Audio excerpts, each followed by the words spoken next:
Good day. It's Dr. Brian McKay, not just a chiropractor, Stanford, Darien, New Canaan. How is everybody doing today?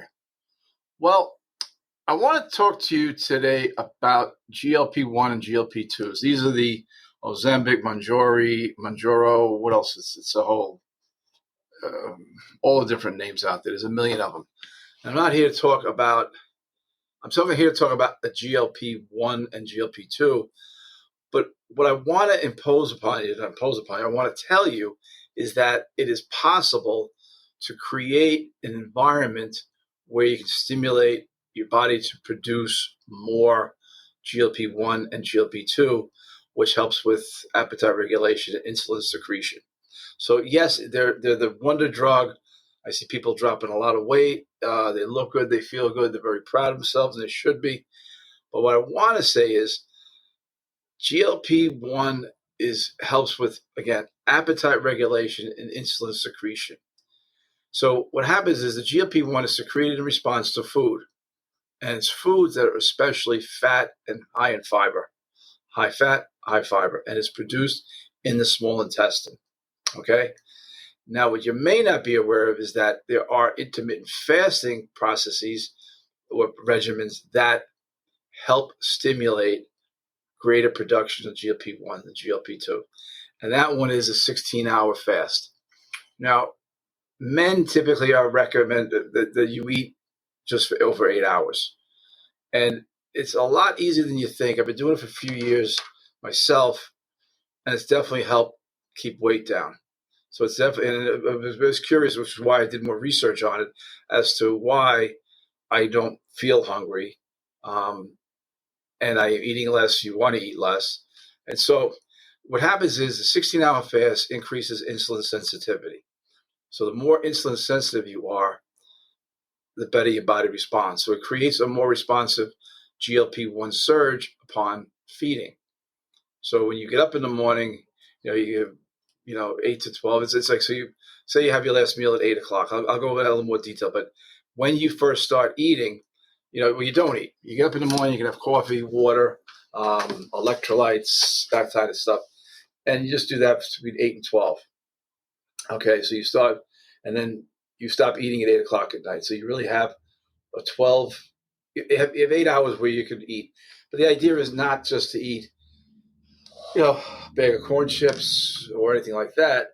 If you break the fast with something high in fat and high in fiber, it's more likely to get into the small intestine where you stimulate the production. So what happens is when you eat fewer meals, after it's called after you chew, or the postprandial GLP-1 spike, which is more, you're going to produce more GLP-1 compared to eating small, frequent meals.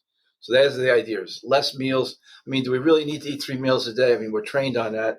And quite honestly, yes, I know in the years past, breakfast is the most important meal. But how about you break your fast at noon and you stop eating at 8 o'clock at night? So it also, when you're restricting your eating in this called 16-8 time frame of 16 hours, you don't eat 8 hours, you're on. It allows for consistent gut rest and regeneration. So when you're hitting the gut with food with several small meals, you're probably not going to have the same benefit where you can produce it, So let's talk about the GLP-2s for a while, because that's another important thing. So what GLP-2 does is that's like the people going to the it's more heavy duty. But I think that probably if you're really interested in taking the GLP-1, 2, and they're peptides, they're not a drug, it's a peptide, which is very different. The GLP-2 helps the gut recover, especially after a period of rest. So during fasting, the gut lining experiences a functional reset almost. And then the GLP-2 surges upon refeeding to stimulate mucosal growth and repair. So the daily time restricting eating, like the 16-8, it allows for consistent gut rest and regeneration. So it doesn't make sense to take a medication. Well, again, it's not a medication, it's a peptide, but people treat it. So I'm not even going to go into that. So let's go over the time frames. 8 p.m., you stop, you finish your last meal. You start your 16-hour fast. 8 a.m. to 12 p.m. the next day, you can fast. You can have black coffee, water, tea, electrolytes, stuff along that. What that helps do is it improves insulin sensitivity. The more sensitive your islets of Langerhans, which is in your pancreas, which produces insulin, it produces a greater level of sensitivity, which is what you want. You want to be very sensitive, not dull. Glucose insufficiency or glucose, sensitivity is so important. I'm babbling that up a little bit here. But now 12 in the morning, let's go again. 8 p.m., finish last meal. 8 to 12 the next morning. Fast, black coffee, water, tea, electrolytes. Have your first meal with a high fiber, high fat, moderate protein meal. So you're talking about here is like eggs, avocado, leafy greens, lean meat, fish, stuff along those lines. And that's what you really want to do. You want to get the high fiber into you. And at 7:30, you have your last meal. And preferably with protein, vegetables, and healthy fats. So you're going to get a little bit more protein at night, and this will help reinforce gut repair and GLP-2 stimulation. So here's how you can, during the eating windows. Healthy fats like olive oil, avocado, nuts. These are big GLP-1 stimulus. Now, soluble fiber like oats, chia seeds, legumes, veggies is microbiome support, which is more GLP-1 and GLP-2. Now, another thing, too, is green tea, berries, polyphenols. They enhance GLP-1 secretion indirectly. So there you go. There's other ways you can do it without having to resort to taking the shot. So you want to do is you want to avoid the ultra-processed carbs and sugar. They block the hormone response. And when you block the hormone response, you're going to have, it can affect, because insulin is a hormone. So you really want to make sure you don't blunt that process. So the thing you want to avoid is you don't want to graze all day.